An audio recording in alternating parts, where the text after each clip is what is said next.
Si tu pensais que l'esclavage était terminé, alors tu peux immédiatement fermer cette vidéo et appelle ta maman pour qu'elle te donne une bonne grosse gifle. Installez-vous bien parce que le sujet d'aujourd'hui, comme dirait Kerry James, est tout simplement... Aujourd'hui, on va parler du franc CFA. Alors déjà, première blague. CFA, ça veut dire colonie française d'Afrique. Je sais pas si vous vous rendez compte, ils ont une monnaie qui porte comme nom colonie. Ils auraient très bien pu l'appeler ferme-la et donne-moi tout, ça aurait été pareil. Mais il y a quelques temps, ils se sont dit, c'est vrai que colonie française, ça se fait pas. C'est un peu chmette, quoi. Et du coup, ils ont décidé de changer. Et maintenant, ils appellent ça coopération financière d'Afrique. Alors là, j'ai dit bravo.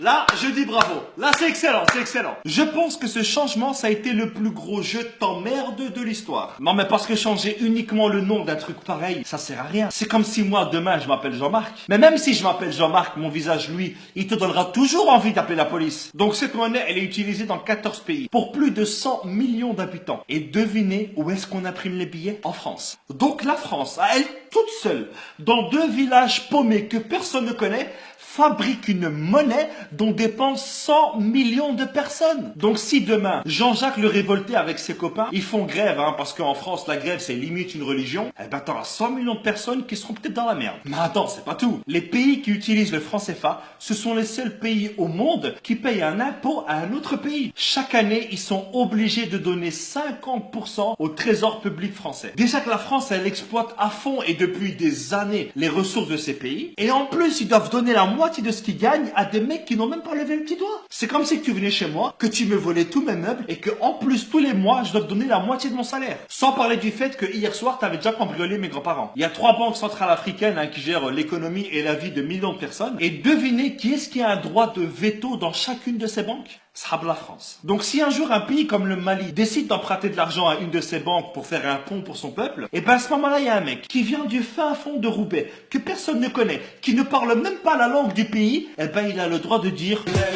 Le slogan de la France, ça devrait être maintenant...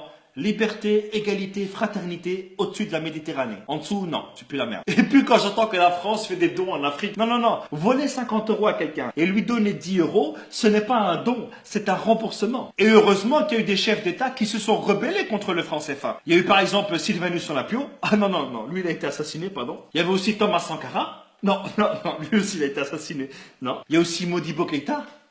Non, lui il est mort en prison, pardon. Je crois que je vais arrêter là. Récemment, François Hollande est allé à Bamako. Et je pense que sur une échelle de 1 à 20 sur le manque de respect, je pense qu'on doit être à 1000 ou à 2000. Regardez. Cher Président, cher Ibrahim, j'ai été très sensible aux mots que tu as bien voulu prononcer. Alors déjà, depuis quand est-ce qu'on appelle un président par son prénom? Et depuis quand est-ce qu'on tutoie un président? Mais c'est quoi ce manque de respect? Tu crois que c'est ton fils? Mais bon, pas grave, regardez la suite. Quand la France est en Afrique, elle ne cherche pas à exercer une influence.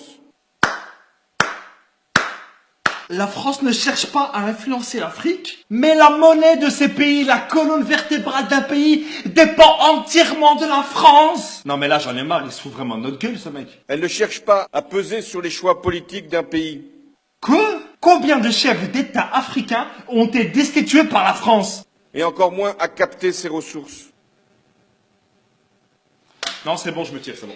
J'ai l'impression que plus c'est gros, plus ça passe. La France, elle est là aujourd'hui uniquement grâce aux ressources de l'Afrique. La France, elle a comme ressource naturelle que le vent et la pluie. Et si la France ne s'intéresse pas à tout ça, qu'est-ce que vous faites à chaque fois en Afrique? Vous savez, à chaque fois qu'un président français va en France, c'est uniquement pour vérifier les stocks et voir si les employés travaillent bien. Aucun pays ne peut prendre son indépendance s'il ne gère pas lui-même sa monnaie. C'est pas possible. Je ne peux pas nourrir ma famille et m'occuper de mes enfants si tu voles à chaque fois dans mon frigo et que tu gères mon argent. Le franc CFA, c'est un système qui est mis en place uniquement pour aider le peuple français. Voilà les amis, c'est ici que s'achève cette vidéo. J'espère qu'elle vous aura plu. C'est l'une des vidéos les plus compliquées que j'ai eu à faire. Donc je compte sur vous pour partager un maximum cette vidéo. Parce qu'aujourd'hui, en 2017, il y a encore de l'esclavage, mais économique cette fois. Donc voilà les amis, je compte sur vous. Et n'oubliez pas, comme dirait ma grand-mère, qui vole à neuf se fera d'excellentes omelettes. Ciao!